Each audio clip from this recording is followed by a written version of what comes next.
let me tell you my strategy when it comes to vlogging. And again, I don't vlog. I'm not like, hey, look at me today. I made a cup of coffee. You know, I need to go places, and I need to go, hey, I'm here at Franklin Barbecue, or I'm here at Weber Grills, or something like that. You know, so I end up doing the physical act of vlogging, but I'm not a vlogging channel. But I still have to be able to do the same stuff that they're doing to set up the shots. Does that make sense? And I probably do more than I should. I pretty much lay out on every video I make, especially when it's something like that, because I get really excited.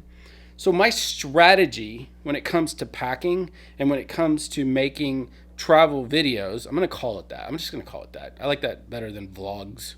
I don't have a problem with vlogs, but I'm going to call them travel videos. My strategy, since I'm away from my house and I have to plan ahead. So my strategy is twofold. Okay, it is one, redundancy. Okay, because I can't go back home and pick up something if something breaks or I forget something, which is likely. And two, stealth.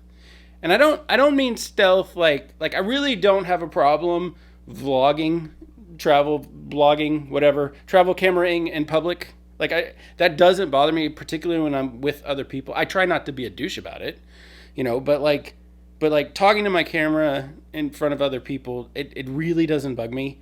But what does bother me is going to a place to make a video, and because I came in with this huge amount of kit, somebody immediately going, hey, are you going to film in here? And I'm like, uh-huh. And they're like, you can't do that. And it's like, I wouldn't film in a place that if I wasn't legally allowed to do it in the first place. So I can film there, but I'm not going to like have a confrontation about it or make people uncomfortable. So my trick is to not look like I've got this stuff. So what does that mean? Well, everything I take with me has to fit in this bag. This bag, you can't tell by the size or by how close it is to the camera, but this bag is roughly the size of a 6-pack. It is the Domke F8, I think is what it's called. Let me make sure on that. Yeah, this is the Domke F8, okay? And again, it is about the size of a 6-pack of soda or beer, whatever you drink, whatever your choice is. Why do I want a small bag? Because you just look like a tourist. This looks like a glorified fanny pack when it's packed up. It's got a shoulder strap. I took it off for the sake of this video. It doesn't draw attention to itself, and I can't put more stuff in this than I'm willing to carry all day long, right? So how am I going to fit all of this in this? Well, we'll get to that later.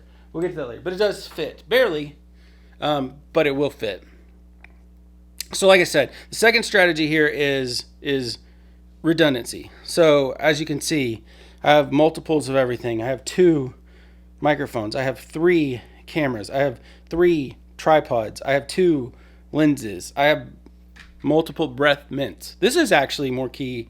This isn't just like this is a pleasant thing to keep with you. Like when you're going on a event and you're talking to people all day long, this will be the difference between like feeling miserable the whole time or not. I also suggest taking Tylenol if you're going to do a lot of this standing up stuff where you're interacting with people all day long. So redundancy, 3 cameras, you know, I think I said that already. I want to have it all covered. Now, I'm going to go through each thing here and tell you why I've picked it. And then I'm going to show you how it all fits in the bag, and then hopefully you get an idea of what I'm doing. And then, again, I'll put links to all this below if you want to check all of this out. And I'm going to tell you, I'm just playing here. This is subject to change. I might decide to do some of this differently. Okay, but I'll start here. This is the Canon RF 16mm ultra wide lens, and let me just show you this. Let me show you what I figured out here. How are we looking here? Looks like, yeah, I had to crank the shutter speed on this to get the exposure right, but y'all, this is the RF 16mm, that really wide prime lens, super light, on the Canon R8 with enhanced digital stabilization. I have to thank the YouTube channel Breakfast for Your Soul for pointing this out, because I wouldn't have even I might not have even tried this lens because there's no stabilization in the camera and no stabilization in the lens. But what he demonstrated was actually with the enhanced stabilization, it does a pretty good job. I don't know if you're seeing this or not, but I think I could live with this. I really do. Now, walking is going to make it a little bit more challenging, but the truth is like, you don't really have, I don't really have to walk when I'm doing vlogs. I mean, if I'm talking to camera like this, I'll usually stop walking for the 30 seconds it takes me to get the clip. But even while walking, I'll just refer you to his video because he did a good job of demonstrating this. I don't want to steal his thunder. I think this is usable. I really do. What do you guys think? Now, because that works so well and it's so light on this little camera, it's the smallest, I think it's the smallest lens I own. That covers my actual like film myself needs, my vlogging needs. That frees me up to use a longer lens for other stuff. So like I might use this to talk to camera. I can use this. This is a 24 to 50 kit lens, $200 with stabilization and great autofocus. I think this is a sleeper lens. I really think most people would be super happy with this. If they got it, especially for the extra $200, it only costs $200 in the kit. You know, I think it's $300 outside of that. So that leaves me with the opportunity to use a longer lens as a second backup lens. So I think this would be the one right now I would take. If I was doing a lot of stuff outside, I might try to find an even longer lens like the 24 to 105, just that little kit lens version. That might be useful for sniping things from far off because sometimes, you know, it's easier to get shots when you're not right up on them. So those would be my two lenses. Of course, this is the Canon F8. It is so light. It is so light. I mean, a lot of the stuff, despite all the stuff that I've been talking about, I think are limitations or firmware issues or whatever, it is still a very, very nice camera that takes great images and is easy to carry all day long. It's just not that heavy. It's a joy to hold. The grip is amazing. This is why I'm still trying to make this work. I'll keep you posted on whether or not I plan on keeping it or not. But let me get on with it. So that would be my A camera. I would use this anytime I could. Okay. Now my B camera would be split between my iPhone and my action camera. This is the iPhone 14 Plus Pro Max. iPhone 14 Pro Max is what this is. And then this is the original Osmo Action. It's a fantastic action cam.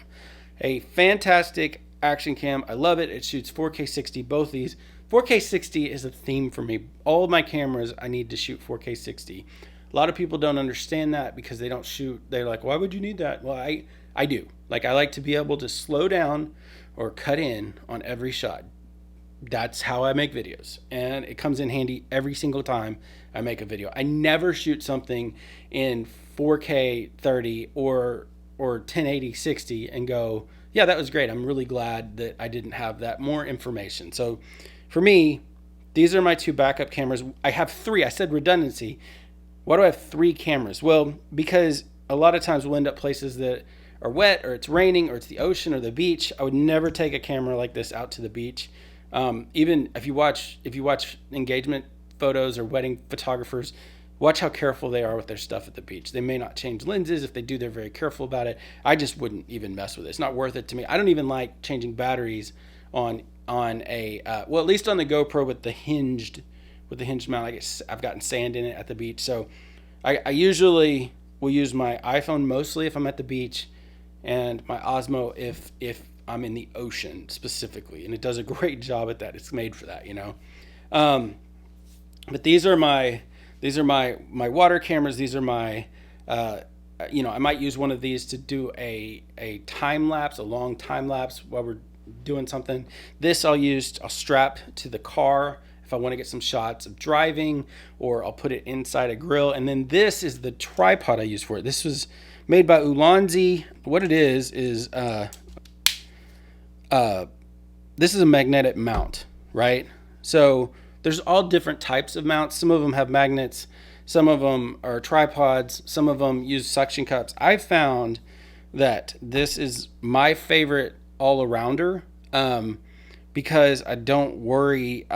If whatever you're putting this on isn't magnetic, it'll still sit flat like it is now. So, and you can make adjustments, and I just find this to be a very nice mount. And like I said, it'll stick to the car if I want to put it on the roof of the car. My hood is fiberglass, so it doesn't fit on my hood, but it will fit on the roof of my car. So it's a great way to get driving shots, which makes perspective, or gives you a good perspective, and establishing shots of what you're doing if you want to show that you're traveling, stuff like that. You get it. So these are the 3 cameras I choose to take with me. These are the tripods I choose to take with me. This has a phone mount for obvious reasons. This easily comes off. I like this phone mount because it has a place on the top for a hot shoe if I want to put a mic on it. This is made by Benro. This is my all-time favorite selfie stick, and the reason is not because it's like the most magnificent thing in the world. It just for lighter cameras like a phone or an action cam, and actually it works on this, but it's kind of getting to the end of the limit. It's just fast. It's easy to set up. I mean, if you need more height, you've got it. If you need to shorten it, you've got it. It packs away really nicely. It becomes small, and so you can put it in a little bag like we're about to do. And then this is the Manfrotto Pixie. This is the tripod that I use if I'm in a hurry, or if I'm planning on holding it the whole time. This is a fantastic tripod for speed. Okay, so like you press a button and you can, if you want to set it down and get a shot of like a food or a food. I said a food. If you want to get a shot of a food or a people, you can do it. I mean, you just boom, you adjust your camera and you're done. It's just really, really nice, and mostly it's really lightweight and it fits in the hand great. So that's my second tripod. My last stabilizer is this. This is a Peak Design. This is cool, and I will put links to it below. It sits on the back of your phone, magnetized to I forget what Apple calls this, and wait, there we go. And it's always there, right? However, I don't like it there, so I put this on a magnetic wallet. So it's always with me, and it's really, really nice that it's always with me. And then if you ever need to tripod it, whatever that means, you pop this out, you stick your phone on here, and you're good to go. Well, wrong side, and you're good to go. It works great. It really does work great. The reason why I'm lukewarm on recommending it is because I don't really use it that often. Usually if I'm going, what am I doing here? There we go. As you can see, I don't use it very often, but it is so small. I mean, it is, you don't even know you have it. So for a backup, it's great to have on you. And if I was going to go out with just my phone, I would slap this on the back. And then if I ever needed to take a time lapse, or you can actually, one of the things you can do is you can do it like this, and then it becomes a handle. It becomes kind of like a little mini version of that. But if you go to a place where they're like, hey, is that a tripod? Or they don't let you take tripods or selfie sticks in, like, well, no, it's just a metal piece of metal that sits on the back of my phone. We're sneaky sometimes. So those are my supports. This is these are my microphones right here. This is the Rode wireless Rode Video Micro 2. Okay, this is a smaller version of if you're familiar with Rode Video Micro, you know what the other one looks like. This one just has a different mount on it. I'll do a whole review of this if you guys are interested. Just let me know. But the big thing about this is what it does. What it does is it has this dead cat, this fluffy windscreen thing, which blocks wind noise, and that's the main thing it does. And then it makes sure that you're only recording what's in front of the microphone, or at least mostly. So it has good sound rejection to the side. So you stick this on the camera and like this, and it only films you, or it only records what you're saying, which is super nice. And then my redundancy to that is, well, for one thing, the mics on this aren't bad. I'm just going to point that out. I mean, you still have handling noise and stuff like that, and wind noise, but you could probably get away with using this. Again, I'll do a video on that if you guys are interested in it. But my redundancy for that is this. This is the DJI mic that came out last year. It's a part of a kit. It's a part of a kit where this is the transmitter. You put this on your chest. This is another fluffy windscreen. What I typically do is leave the fluffy windscreen off and then use this magnet that's on the end of it. Put the magnet on the outside of my shirt and put this on the inside of my shirt, and my shirt acts as my windscreen, and I find that it works as good as this does. So just keep that in mind. But what this does is ordinarily this would transmit into a receiver that would sit on top of, would sit right here on top of your camera and then record your audio straight into the camera. I prefer not to use that because in a vlogging situation, you're shooting so many clips so often. I would rather record straight into the camera with a really good mic, because again, most of the time your camera's going to be arm's length anyways, so your microphone's right there. You don't really need a lavalier. And then keep this for situations where you do, right?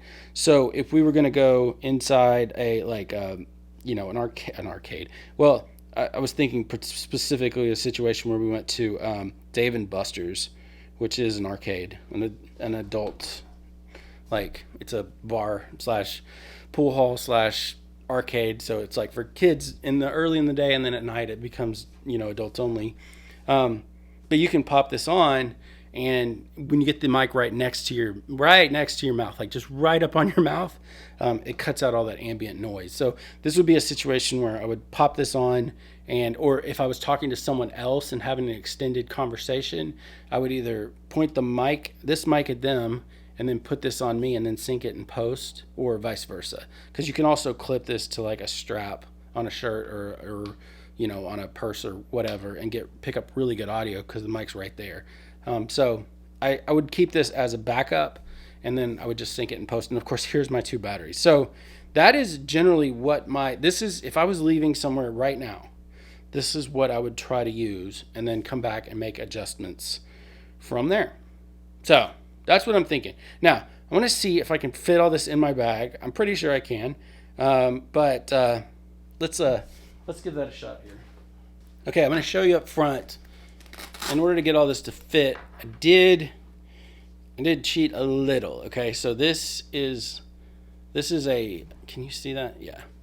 I have two little Velcro dividers that came from something else. I think this was from a Think Tank bag, and I think this was from a Timba bag. But this is a little flap that covers what's below it. I just don't want metal banging on metal or plastic banging on plastic if I can avoid it. And then again, this is just a little pouch that kind of works the same way. This came with the Domkey F8. It's a tiny bag, but as you'll see, it's got great organization. Even without, it comes with 2 of these little green dividers, but I kind of wanted to use my own thing just to customize it. But let me show you how this will all fit.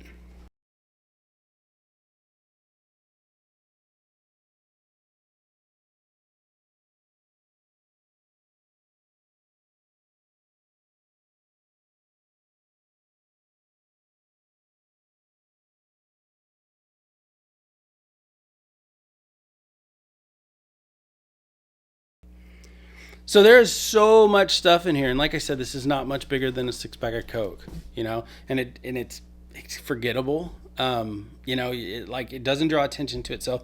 The only way you would even know this had anything to do with camera equipment is if you recognized the iPhone mount, quarter 20 mount, and But other than that, I can get in there, I can shoot my video, and then I can pack everything up stealthily and just look like anybody else who's in the building. But I have a full set of kit with multiple redundancies for everything that I might need when I'm away from the house. So yeah, if you like this, if you found this interesting, please subscribe. And like I said, I'll put links below. This is the Domkey F8. This is the more expensive waterproof one. I think if I was going to do this again, I probably wouldn't bother with that. I think I'd probably get the cheaper one made out of canvas. It kind of looks like something you get in the Army, a little more subtle.